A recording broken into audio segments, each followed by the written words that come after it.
Kinney. I'm the owner of Empire Wool and Canvas Company, and we specialize in deep, cold winter clothing. Canvas, wool, and leather, natural animal hides. So we buy fabric from a lot of American distributors who sell elk and bison. We use a little bit of moose hide now and then for some custom stuff. Every now and then we'll do a little conversion on some specialty items. Customers will send us beaver and other animal hides, and we'll do some work for them. But our specialty really is, with me, wool and canvas clothing.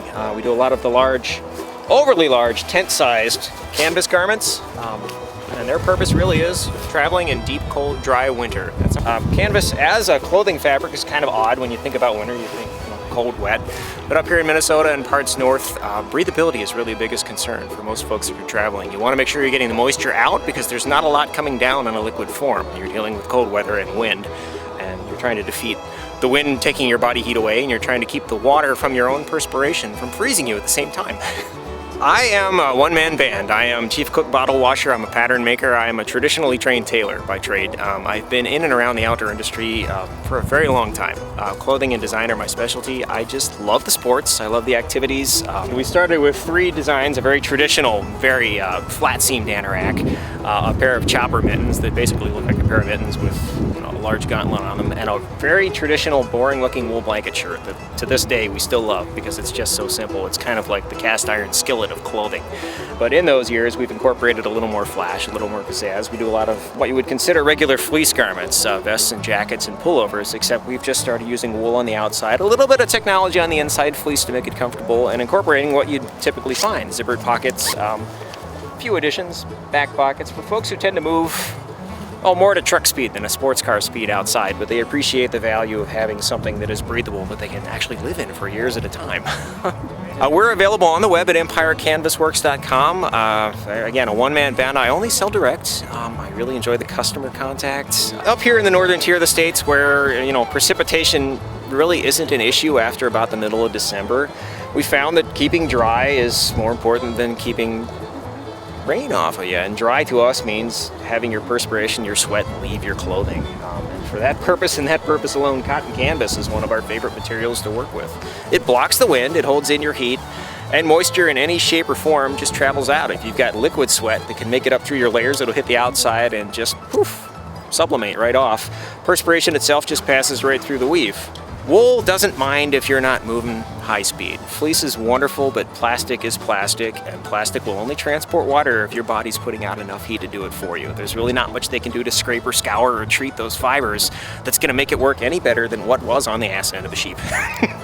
And wool is known for active transport of moisture. Even cold, those little hollow fibers will draw it along, and granted, people say, oh, it gets heavy and wet when it's warm, when it's wet, but that water is held inside the fibers, and it's held at body temperature, so it acts like a thermostat. If you chill down real quick, it's going to maintain a little bit of heat for you.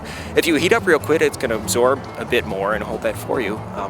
It's more truck speed than sports car speed, but we started doing some footwear based on what was a traditional muckluck design, what you would imagine as an animal hide bottom, a breathable canvas upper, put a little Vibram rubber on the bottom so it can withstand the abuse from a rat trap pedal. The liner, nothing more than a big wool sock.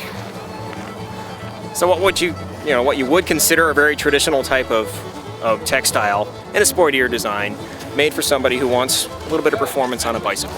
Well, what you might think of as a traditional mitt gone bad. This is a bike mitt gone feral. This is the ice bike mitt, and I'm again a lifelong cyclist, and I found that I couldn't get enough time on the bike, so I thought, why not take a little bit of leather on the palm because it's durable, it's flexible, it's breathable. Use a little bit of wax cotton on the gauntlet because it keeps a little slop off the road. In cold weather, you can actually open it up and it'll hold its shape so it's nice and breathable. That conductive heat loss you're going to get from wind chill hitting your mitten head on. A little bit of reflective tape. These are in service from Alaska to New Zealand. We're not afraid to add a little technology where it suits. All of our thread is B69 nylon. We don't mind snaps now and then. Everything we set in that might be metal is stainless steel. It's set in a piece of webbing for an anchor because we know that the natural fibers, though they are cool, just don't have the strength you're going to find in a synthetic, so we augment where we see fit. Everything is machine washable. Most of our fabrics we do pre-wash to get them to shrink down to the point where they're going to be as tight and as tough as they can be, just because you will see some loss in the textile. So we try to account for that in the way we put things together.